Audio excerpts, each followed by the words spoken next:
Shadows danced across the imported Italian marble floors of the Tribeca penthouse, hiding secrets that $1 billion couldn't bury. DeAndre Cavallo had the world at his feet, silently ruling the largest underground syndicate in New York City. Yet the only thing he couldn't control was the loyalty of the woman wearing his 6-carat Cartier engagement ring. To uncover her true intentions, he orchestrated the ultimate deception, stripping away his empire overnight to see if she loved the man or the money. He fully expected betrayal. What he didn't expect was that the quiet, overweight housekeeper scrubbing his floors would be the one to uncover a conspiracy so sinister it would threaten to bring his entire underworld empire crashing down. DeAndre Cavallo did not trust easily. You didn't survive at the helm of the most feared organized crime family on the eastern seaboard by taking people at their word. His empire spanned from the shipping ports of New Jersey to the luxury high-rises of Manhattan, a labyrinth of shell companies, legitimate construction fronts, and ruthless enforcement. Yet, sitting in his custom-tailored Brioni suit in the study of his $40 million penthouse, DeAndre found himself plagued by a mundane, almost pathetic paranoia. It was about Serafina. Serafina Montgomery was a vision of Upper East Side perfection. She possessed sharp cheekbones, silken blonde hair that cascaded perfectly over her shoulders, and a pedigree that included summers in the Hamptons and winters in Gstaad. She was the kind of woman who looked natural, holding a flute of Dom Perignon, or draped in chinchilla. DeAndre had proposed to her 6 months ago, placing a blinding Cartier diamond on her finger at a private table at Le Bernardin. Since then, however, a gnawing suspicion had taken root in his chest.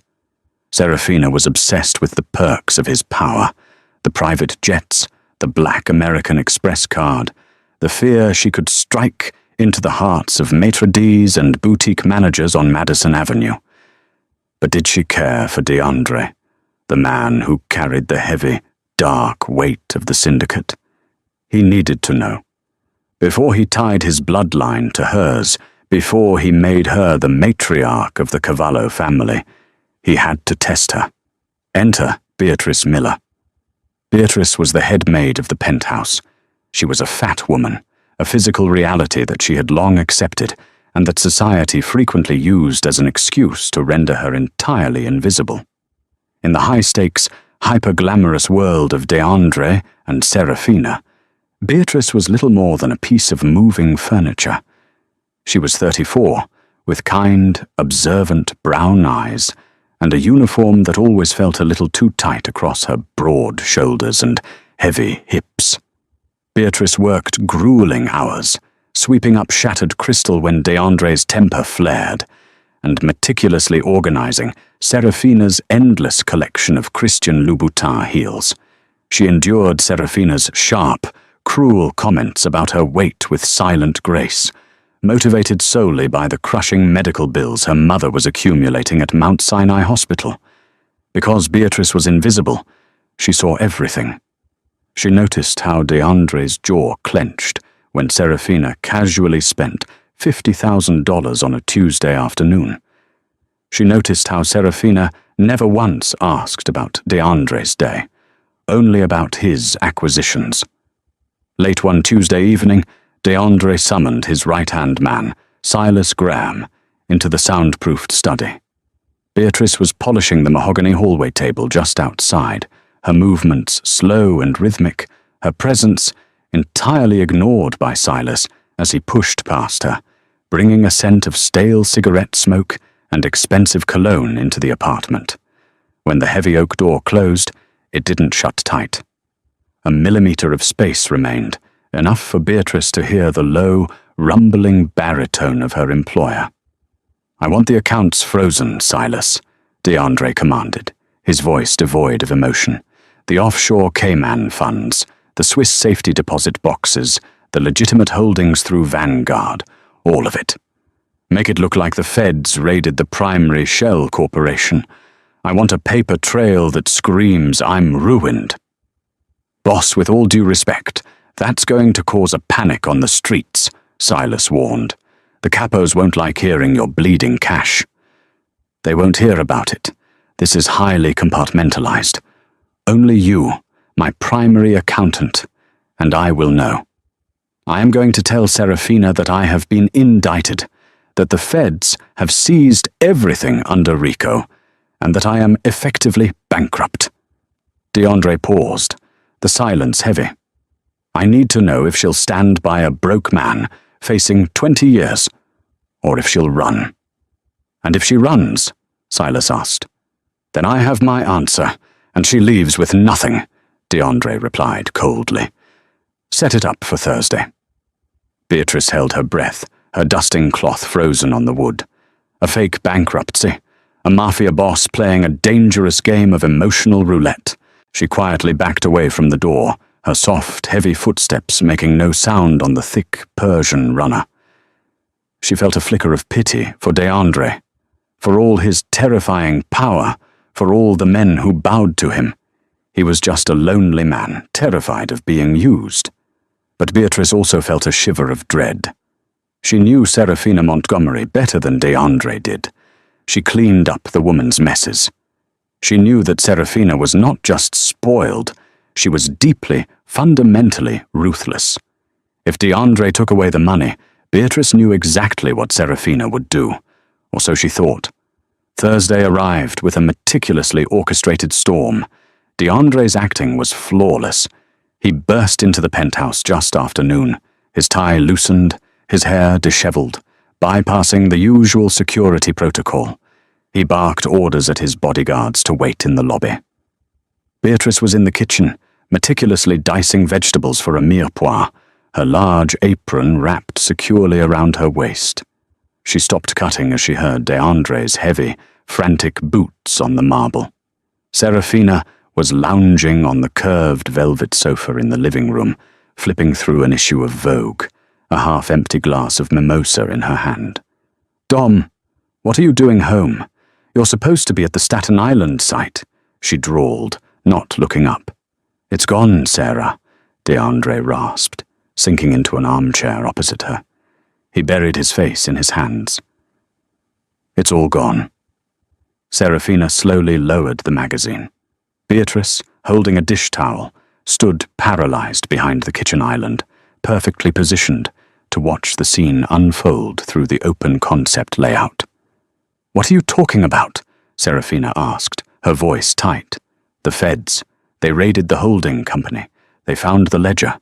DeAndre lied smoothly, his voice shaking with a manufactured terror that sent chills down Beatrice's spine. "They've frozen the accounts. The IRS is seizing the properties. The penthouse, the cars, the offshore money, it's all inaccessible. I'm bankrupt, Sarah. Worse, they're preparing an indictment. I could be looking at a minimum of 20 years. Beatrice watched Serafina's face. She expected the beautiful socialite to scream, to cry, to immediately demand answers. Instead, Serafina's expression went utterly blank. It was a terrifying dead emptiness. The mask of the loving, pampered fiancée shattered, revealing something cold and reptilian underneath. For a long, agonizing minute, there was only the sound of the ticking grandfather clock in the foyer. "Bankrupt," Serafina repeated, testing the word on her tongue like a bitter pill. "Everything is gone. Even the trust you set up for me." "Seized," DeAndre said, looking up at her with pleading, desperate eyes. "I have nothing but the cash in my safe, and even that won't last. I'm so sorry, Sarah. But we have each other. We can rebuild. I have loyal men.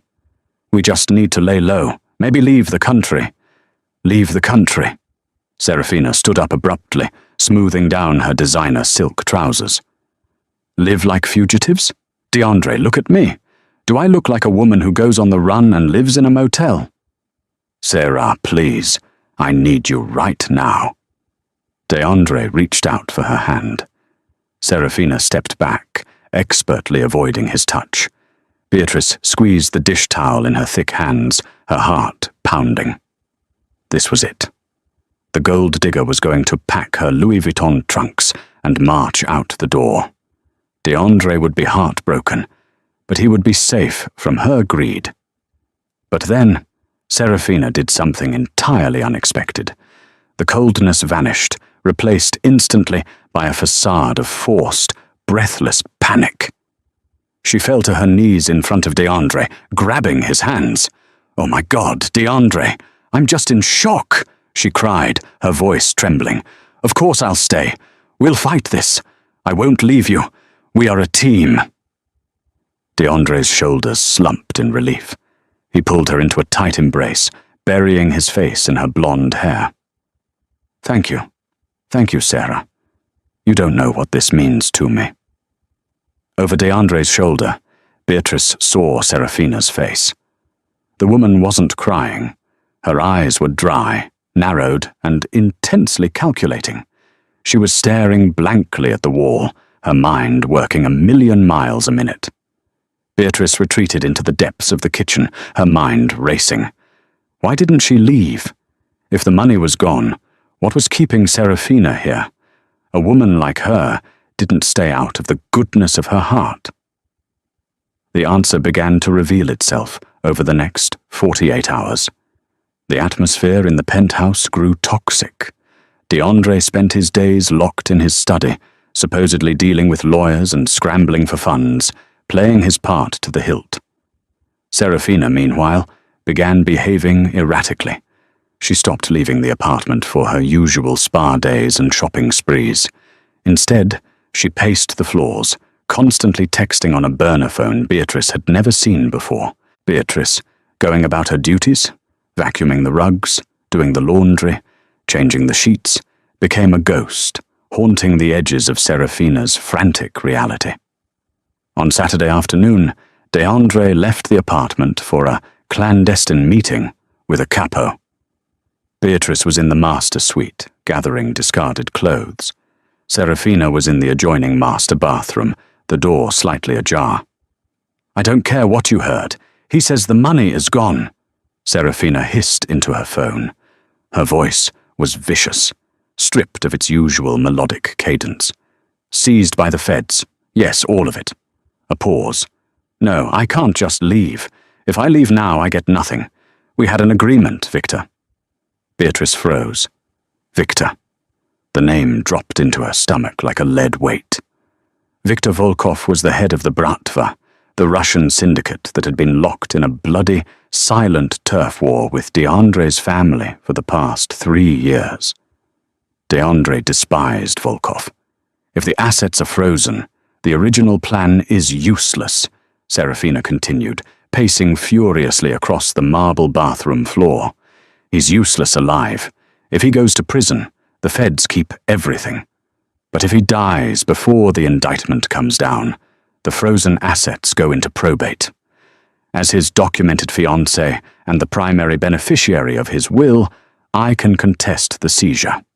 We can use your lawyers to unfreeze the shell accounts before the government locks them down permanently.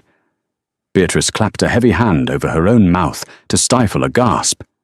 "Yes," Serafina whispered into the phone, her tone venomous. "I'm starting tonight. The dosage will be higher. I want him gone by Tuesday. Then you get your territory, and I get my cut." Beatrice backed out of the bedroom, her legs trembling under her considerable weight. She stumbled into the hallway, leaning against the cool wallpaper, gasping for air. This wasn't a gold digger holding on to a false hope. This was a black widow. Serafina wasn't just working with DeAndre's worst enemy. She was actively planning to murder him for a payout she believed was still hidden in probate. The fake bankruptcy hadn't just exposed Serafina's lack of love. It had backed her into a corner, accelerating a lethal timeline. DeAndre's test was about to get him killed. The kitchen of the penthouse was Beatrice's domain. It was a sprawling, stainless steel masterpiece, equipped with industrial-grade appliances and a walk-in pantry that rivaled a small grocery store. It was here, amidst the pots and pans, that Beatrice felt most in control of her life. But tonight, the kitchen felt like a morgue. It was 7 p.m. DeAndre had returned from his fake meetings, looking intentionally exhausted. As was his nightly ritual, he requested a glass of Macallan 25-year-old Scotch, neat. Usually, Beatrice poured it and brought it to his study on a silver tray. Tonight, Serafina intercepted her. "I'll take it to him, Beatrice," Serafina said, breezing into the kitchen. She was wearing a sheer silk robe, her blonde hair perfectly tousled. She shot Beatrice a look of thinly veiled disgust, her eyes lingering on the maid's heavy waistline. "Go clean the guest bathrooms. You missed a spot on the mirror this morning." "Yes, Miss Montgomery," Beatrice said softly, keeping her eyes downcast. She stepped away from the counter, but she didn't leave the kitchen. She retreated into the shadows of the butler's pantry, leaving the door cracked just enough to see the island. Serafina poured the amber liquid into a heavy crystal tumbler. Then she reached into the pocket of her silk robe. Beatrice watched, her heart hammering against her ribs, as Serafina pulled out a tiny clear glass vial. It was no bigger than a tube of lipstick. With practiced ease, Serafina unscrewed the cap and let 3 drops of a colourless liquid fall into the expensive scotch. She gave the glass a gentle swirl, smiled at her reflection in the dark window panes, and walked out of the kitchen. Beatrice was paralyzed. Poison. It wasn't a theory anymore. It was happening right in front of her. She had to do something. But what? If she ran into the study and knocked the glass out of DeAndre's hand, who would he believe? His beautiful, aristocratic fiancée, who was supposedly standing by him in his darkest hour, or the fat, invisible maid who had no proof?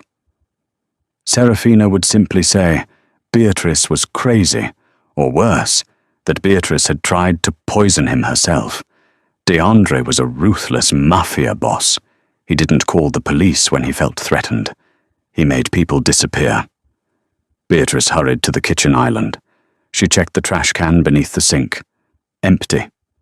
Serafina had kept the vial. Panic threatened to overwhelm Beatrice.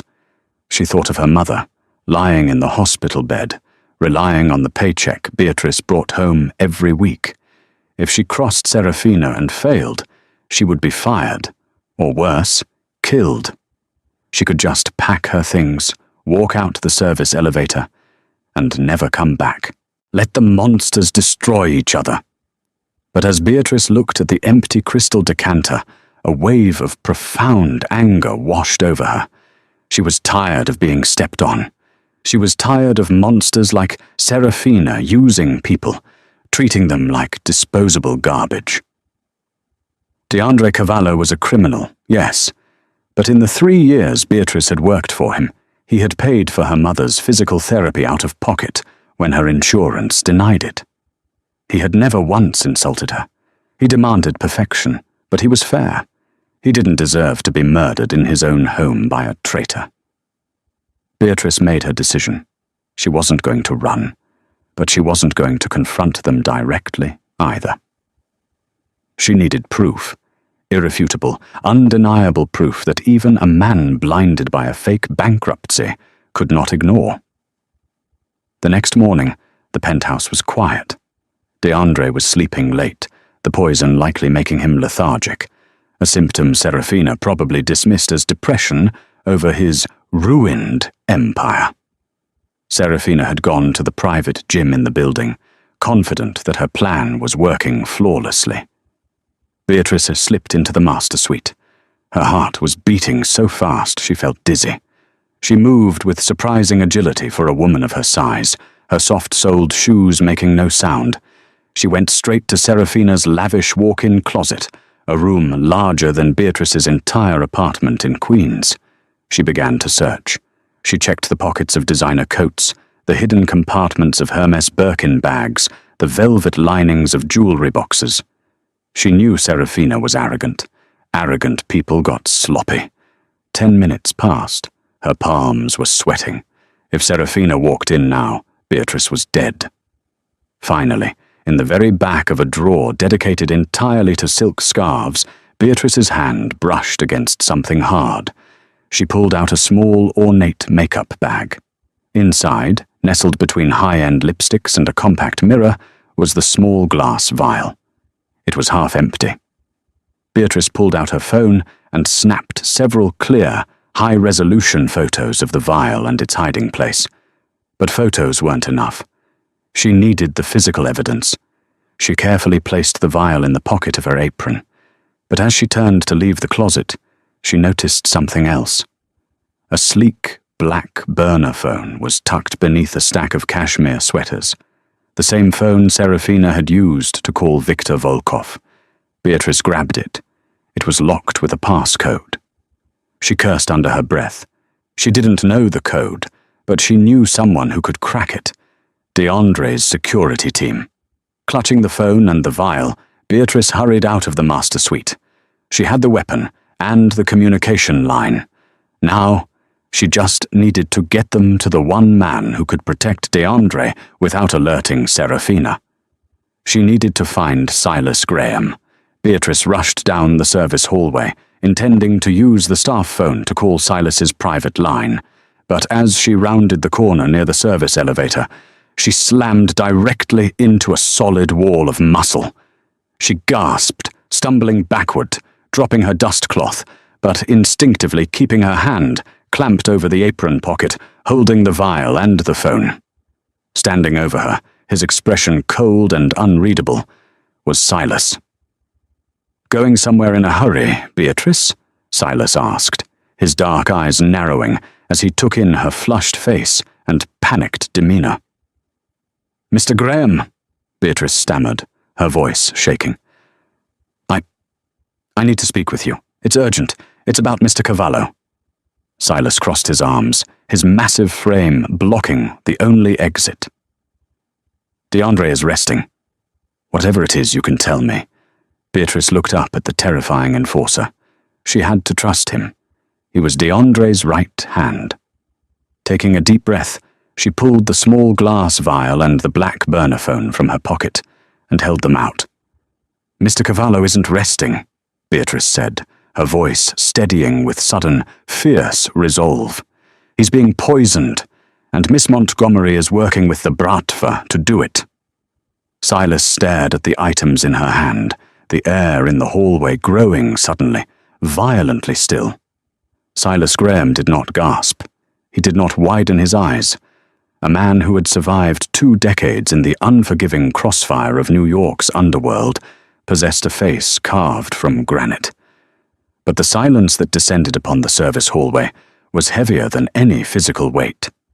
He looked at the tiny glass vial resting in Beatrice's shaking palm, and then at the sleek, black burner phone. Slowly, Silas reached out and took the items. His large fingers, calloused from years of handling firearms and heavy machinery, closed over the evidence. "If you are lying to me, Beatrice," Silas said, his voice dropping to a terrifying, subsonic rumble. "If this is some sort of extortion attempt, I will ensure you are never seen again." "I'm not lying," Beatrice whispered fiercely, tears of sheer adrenaline pricking the corners of her eyes. She put 3 drops of that into his Macallan last night. She was talking to Victor Volkov on that phone. She said the fake bankruptcy forced her hand. She wants Mr. Cavallo dead by Tuesday so she can claim the probate assets before the federal indictment freezes them permanently. Silas's jaw tightened so hard a muscle ticked visibly in his cheek. He grabbed Beatrice by the upper arm, not hard enough to bruise, but firmly enough to let her know she was not permitted to leave, and steered her toward the service stairs. They descended 1 flight to a secure, windowless room that served as the penthouse's central nervous system. Banks of monitors displayed every angle of the building, and a heavy steel door locked behind them with a definitive click. Silas bypassed the standard monitors and pulled a ruggedized Panasonic Toughbook from a locked drawer. He connected the burner phone via a specialized adapter. Bratva encryption is notoriously sloppy if you catch them on a burner, Silas muttered, his fingers flying across the keyboard. Lines of code cascaded down the screen. We use an Israeli decryption software. It takes minutes if the passcode is standard."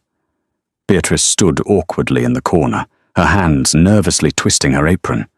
3 agonizing minutes passed. Then, the screen flashed green. Silas opened the message logs. He didn't say a word. He just read. The color drained from his face, replaced by a storm of cold, calculated fury.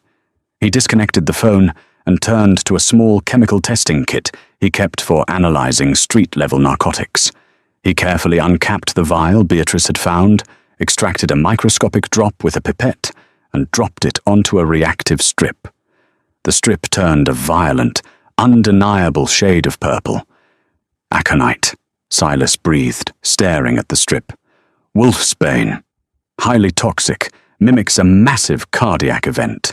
Leaves almost no trace if the coroner isn't specifically looking for it." He turned his dark gaze onto Beatrice. "You saved his life."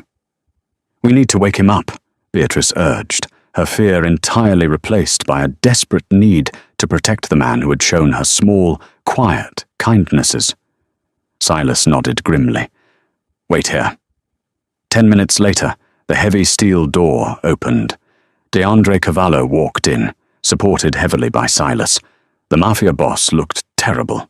His skin was an ashen grey, dark circles carved deep shadows under his eyes, and his usually impeccably styled dark hair was matted with sweat. The first dose of the poison had already ravaged his system. DeAndre sank into a leather chair, breathing heavily. Silas placed the tough book, the phone, and the chemical test on the desk in front of him. "Read the transcripts, boss," Silas said quietly. DeAndre leaned forward.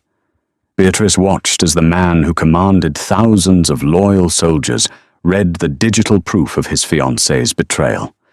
He read the texts between Serafina and Viktor Volkov. He read her complaints about his fake bankruptcy, her disgust at the thought of being poor, and her cold, clinical agreement to murder him for a percentage of his territory and his probate wealth. A heavy, suffocating silence filled the room. DeAndre didn't yell. He didn't throw the laptop. Instead, a profound, chilling emptiness washed over his features. The illusion of the loving woman he had planned to marry shattered completely, leaving behind a jagged, bleeding reality. He slowly looked up, his gaze locking onto Beatrice. He had walked past her 1,000 times. He had eaten the meals she prepared, walked on the floors she polished, and worn the clothes she ironed. She had been invisible, but right now, she was the only real thing in his fractured world. "Why?" DeAndre asked, his voice a raspy whisper. "You could have walked away. You could have blackmailed her. You could have let me die." Beatrice stood tall, despite her exhaustion. "Because you paid for my mother's physical therapy at Mount Sinai when the insurance cut her off, Mr. Cavallo. You didn't even tell me you did it. The hospital just said an anonymous donor covered the balance. You might be a dangerous man, but you have honor. Miss Montgomery has none. She treats people like dirt. And I am tired of letting people like her win." DeAndre stared at her, genuinely humbled. The ultimate test he had designed had failed spectacularly, yet it had inadvertently revealed the truest loyalty where he least expected it. "Tuesday," DeAndre murmured, looking back at the screen. "She wants me dead by Tuesday. Volkov is supposed to move on the docks the moment she signals my heart has stopped."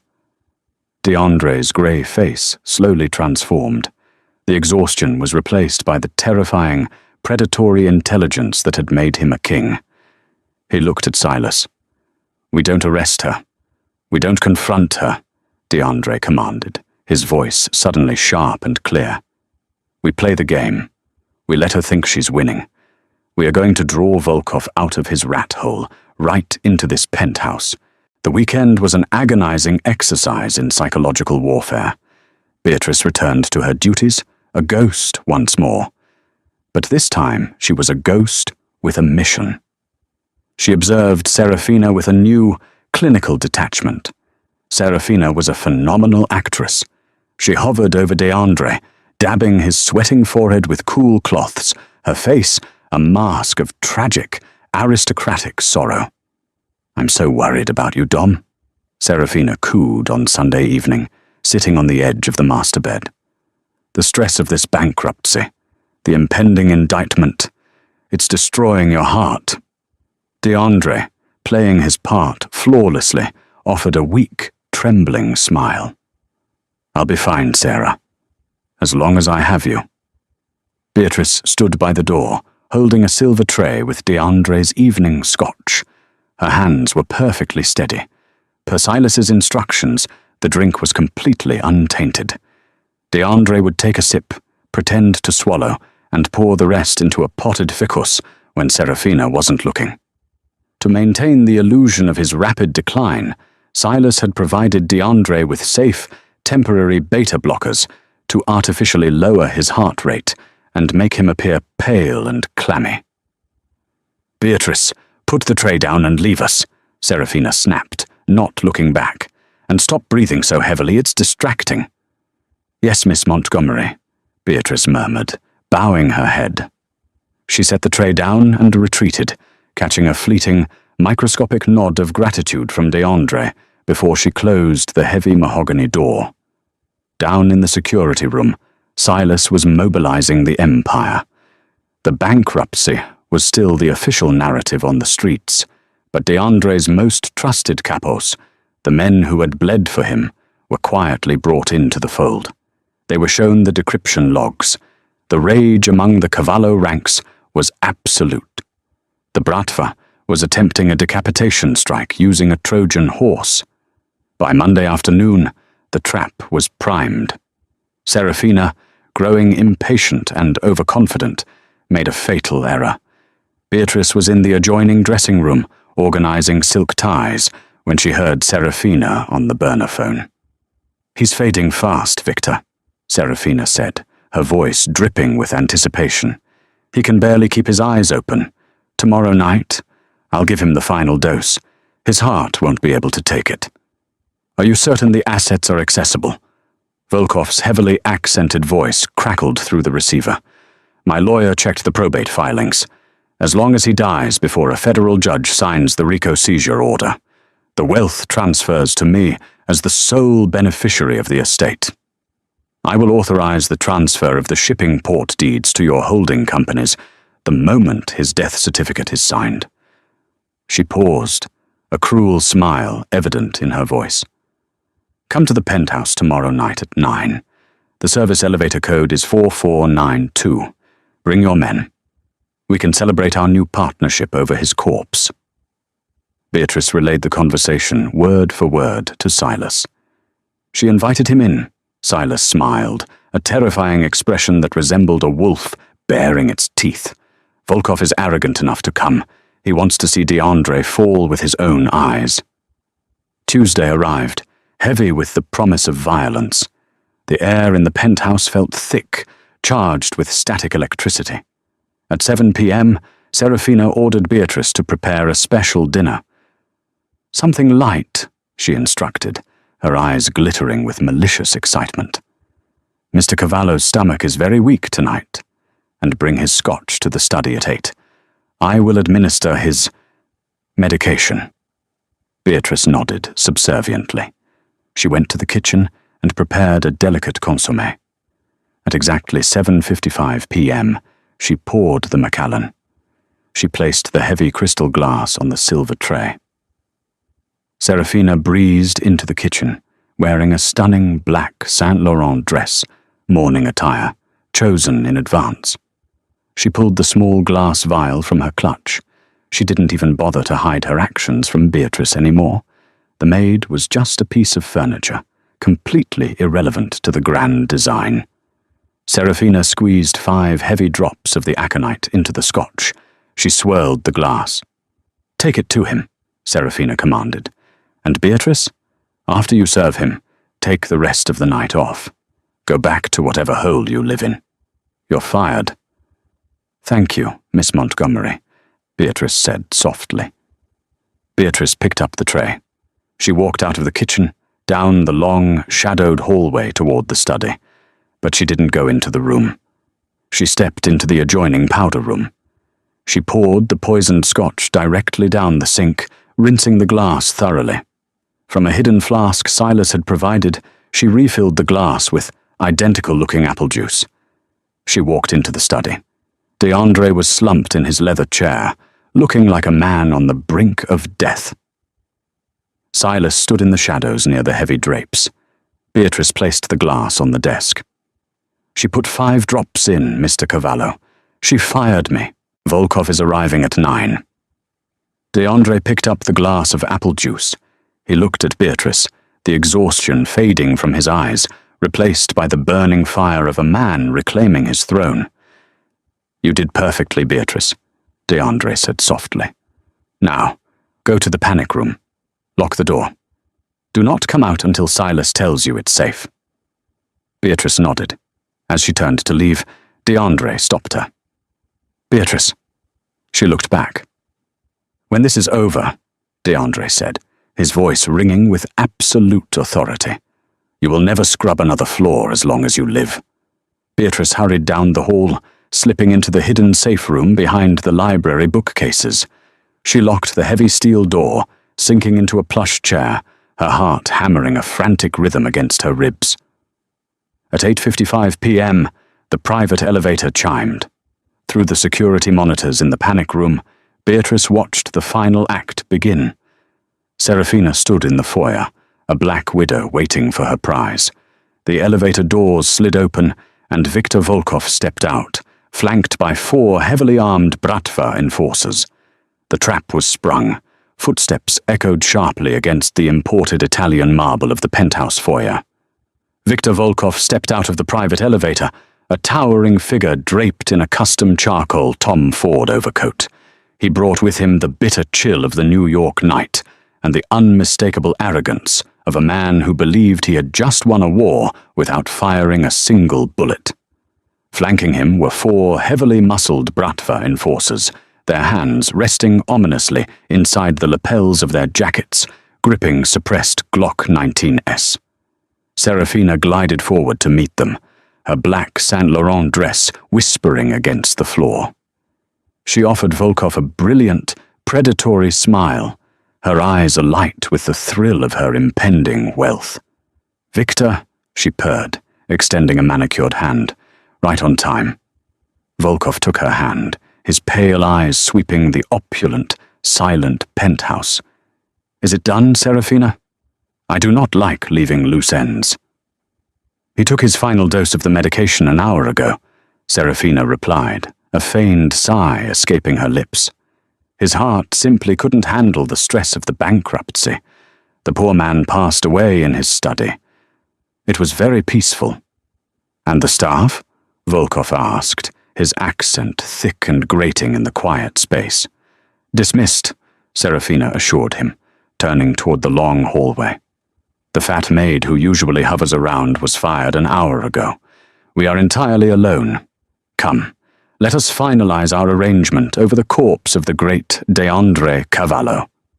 From the safety of the panic room, Beatrice watched the black and white security monitors, her hand clamped over her mouth. Her heart pounded a frantic rhythm against her ribs. She watched the group move down the corridor, a procession of vipers heading straight for the lion's den. Serafina reached the heavy mahogany doors of the study. She paused, taking a deep, dramatic breath to compose her features into a mask of mourning, just in case any hidden cameras were recording. Then, she pushed the double doors open. The study was dimly lit, illuminated only by the warm, flickering glow of the marble fireplace and a single brass reading lamp on the massive oak desk. The high-backed leather executive chair was turned away from the door, facing the floor-to-ceiling windows that overlooked the glittering Manhattan skyline. A solitary hand rested on the armrest, perfectly still. DeAndre, Serafina called out, her voice laced with a sickly sweet, manufactured sorrow. She stepped into the room, Volkov and his men fanning out behind her. DeAndre, darling? When there was no answer, Volkov let out a low, booming laugh.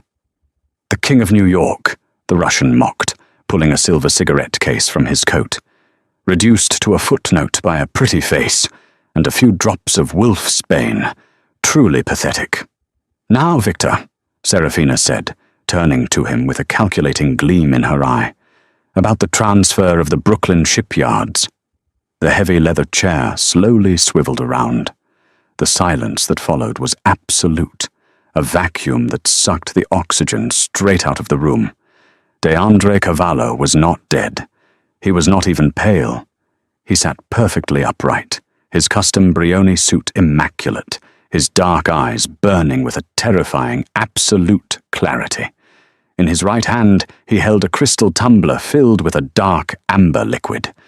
He took a slow, deliberate sip, letting the silence stretch until it was agonizing.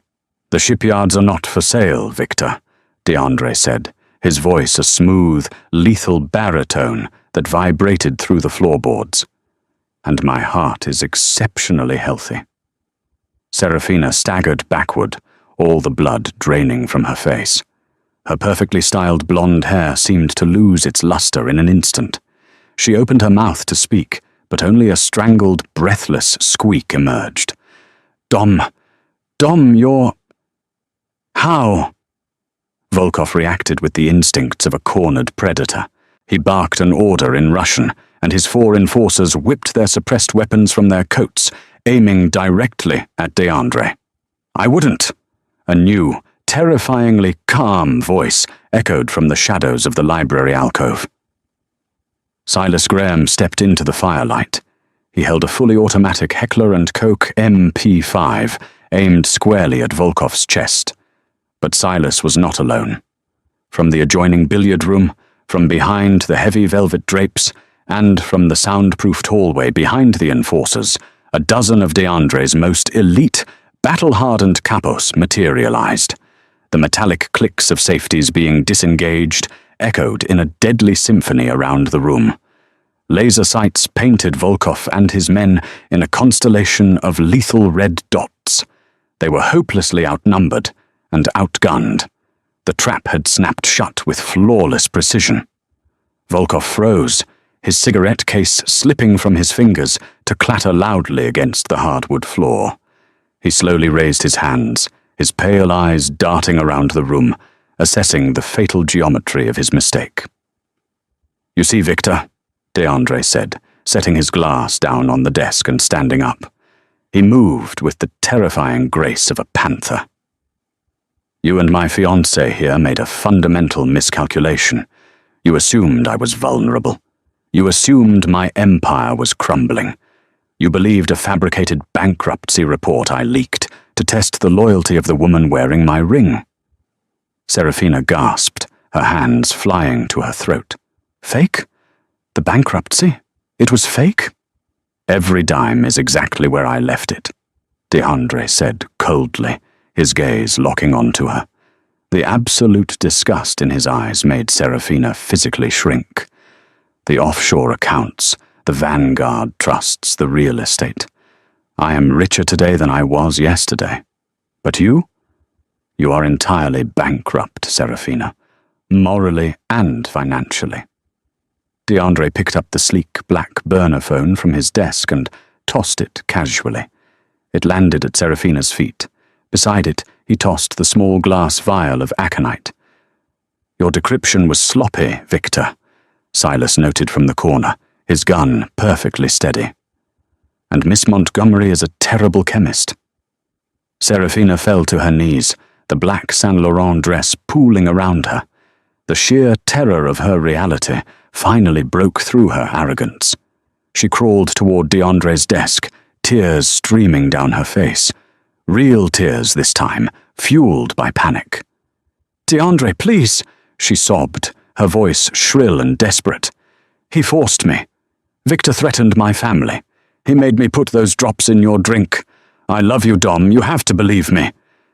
DeAndre looked down at her, his face carved from stone. He didn't feel heartbreak. He felt nothing but a cold, clinical relief that he had excised a tumor before it could kill him. "You're a pathetic liar, Sarah," DeAndre said softly.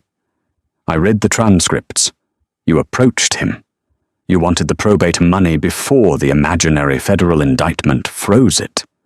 You sold my life for a percentage of the docks. He turned his attention back to the Mafia Boss. Victor, you are standing in my home, with unauthorized weapons, attempting to assassinate me. By all the laws of our world, you and your men should leave this penthouse in garbage bags.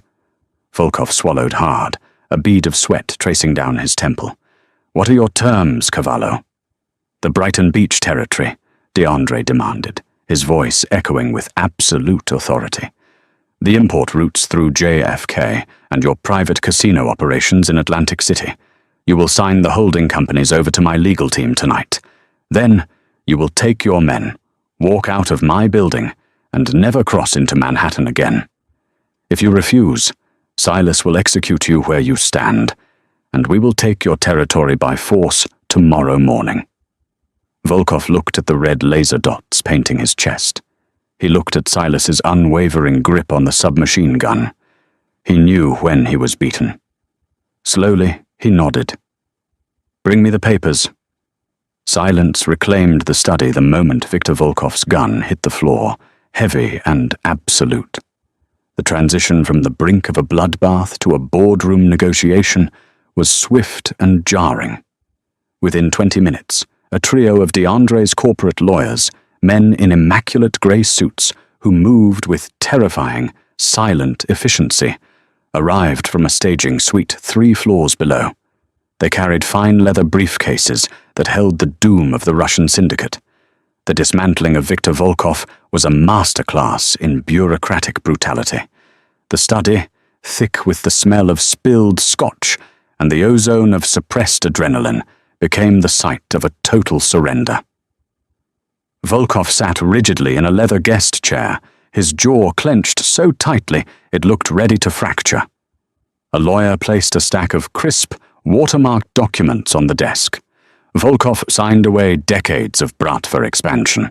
He signed away the Brighton Beach strongholds, the lucrative import routes bleeding out of JFK, and the untraceable casino operations in Atlantic City. His large, pale hands shook slightly, with suppressed, impotent rage as the pen scratched against the paper. When the ink was finally dry, DeAndre gave a brief, dismissive nod. Volkov and his disarmed men were escorted out the service elevator by a phalanx of heavily armed guards. The Russian syndicate had been crippled without a single shot fired, excised from Manhattan like a tumor. Then, there was only Serafina. She remained crumpled on the Persian rug, shivering violently. The exquisite black Saint Laurent dress, chosen meticulously for a performance of aristocratic mourning, now looked like a shroud wrapped around a ghost. In the mafia movies she so openly despised, this was the part where she would be dragged out to a soundproofed van and buried deep in the pine barrens. She knew it, and the sheer terror of her reality finally shattered her arrogance completely. Dom, DeAndre, please, she whimpered, the sound scraping against the quiet walls. She pushed herself up onto her knees, crawling a few inches toward the massive oak desk. Her perfectly styled blonde hair was tangled, her mascara tracking dark, jagged lines down her pale cheeks. He forced me. Victor threatened my family in the Hamptons.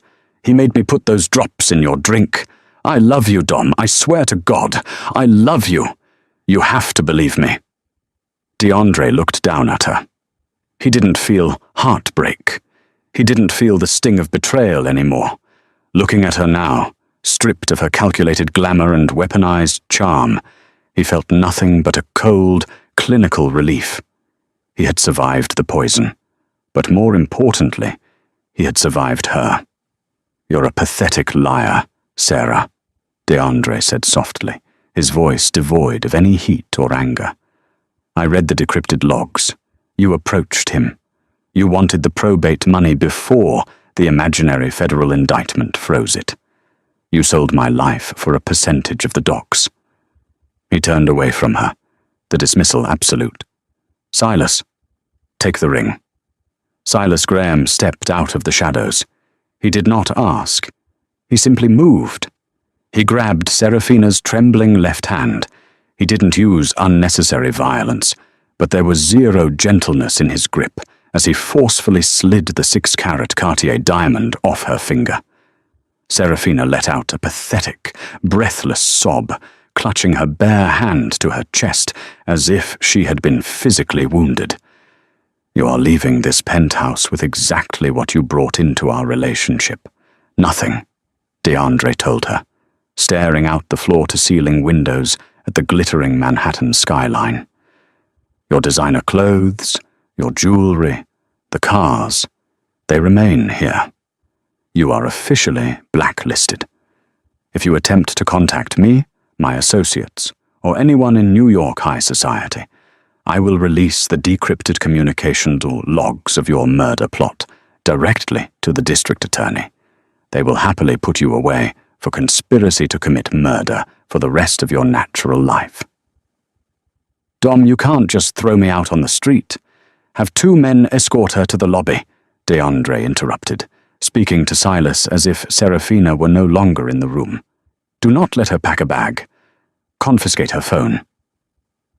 As Seraphina was dragged out of the study by 2 stone-faced enforcers, sobbing hysterically and begging for a second chance that would never come, DeAndre let out a long, heavy exhale. The toxicity had finally been purged from his home. The air felt cleaner.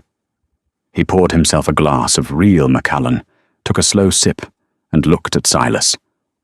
"Bring her in," DeAndre commanded.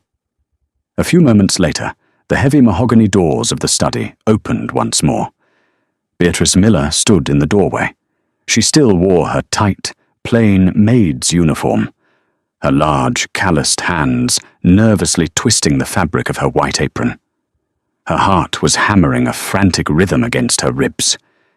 Even though she knew Volkov and Seraphina were gone, this was still the inner sanctum of a ruthless crime boss. Part of her mind whispered that she knew too much, that men like DeAndre tied up loose ends. She looked at the empty space on the rug where Seraphina had groveled, and then her wide, anxious brown eyes met DeAndre's. DeAndre didn't sit behind his desk. He set his glass down, walked across the expansive room, and stopped just a few feet in front of Beatrice. The imposing, terrifying Mafia Boss, a man who had just dismantled a rival syndicate with a pen and a glare, looked at the quiet, overweight woman who had been utterly invisible to the world. Slowly, deliberately, DeAndre bowed his head to her in a gesture of profound, unshakable respect. "You saved my life, Beatrice," DeAndre said gently, the coldness entirely gone from his voice. It was replaced by a warmth she had never heard him use before. "And you saved my empire. Seraphina thought you were just part of the furniture. She thought you were blind and deaf. But you were the only one who saw the truth, and the only one brave enough to act on it." Beatrice blushed deeply, a hot wave of embarrassment and relief washing over her. She looked down at her scuffed, practical work shoes. "I just did what was right, Mr. Cavallo. I couldn't let her hurt you. Not after you helped my mother. You were kind to me when no one else was." "About your mother," DeAndre said, gesturing warmly for Beatrice to sit in one of the plush leather guest chairs. Hesitantly, she obeyed, the leather sinking comfortably beneath her weight. "Silas has already contacted the administration at Mount Sinai. The balance of her account has been completely wiped clean. Furthermore, she is being moved to the VIP recovery wing tomorrow morning. A private nurse will be assigned to her around the clock, fully funded by the Cavallo estate for as long as she needs it." Beatrice gasped, her hands flying to her mouth. The crushing, suffocating weight of debt and fear that she had carried for months suddenly evaporated. Tears finally spilled over her cheeks, falling freely onto her apron. "Mr. Cavallo, I can never repay you. That is too much." "You already have," DeAndre corrected her firmly, stepping back and leaning against his desk. But we are not finished. I told you earlier tonight that you would never scrub another floor as long as you live, and I do not make promises I cannot keep. You have an incredible eye for detail, Beatrice. You understand true loyalty. You possess a fierce moral compass, and you do not panic under extraordinary pressure. Those are qualities I cannot buy. He reached behind him, picked up a heavy, cream-colored envelope from his desk, and held it out to her. I run a legitimate philanthropic foundation through Vanguard, primarily to handle community development, medical grants, and housing initiatives, DeAndre explained, his tone shifting to respectful professionalism. I need a new executive director. I need someone I can trust implicitly to manage those funds and ensure they actually go to the people who desperately need them, not to bureaucratic black holes or corrupt politicians. The starting salary is $500,000 a year. Inside that envelope is the contract, as well as the keys and deed to a newly renovated 4-bedroom brownstone in Park Slope, Brooklyn. It is fully in your name. Beatrice stared at the thick envelope in her trembling hands. It was heavier than anything she had ever held. It wasn't just paper and metal. It was the weight of a completely new existence. It was a life where she was respected, where her voice mattered, and where she was finally, undeniably visible. "Why?" she whispered, her voice cracking as she looked up at him through a blur of tears. "Why me?" "Because power is an illusion if you surround yourself with parasites," DeAndre said softly, his gaze sweeping over the opulent, quiet study before settling back on her. "I spent my life building walls and testing the wrong people. It's time I rewarded the right ones." In the ruthless, glittering underbelly of New York City, wealth and power often served as perfect camouflage for betrayal. DeAndre Cavallo's orchestrated downfall was designed to expose a gold digger, but it inadvertently unearthed a venomous predator willing to kill for a crown. Yet, the true twist of fate lay in the shadows of the penthouse. Beatrice Miller, dismissed by society and entirely overlooked by the conspirators, proved that genuine loyalty cannot be bought with diamonds or demanded by fear. It is earned through quiet acts of humanity.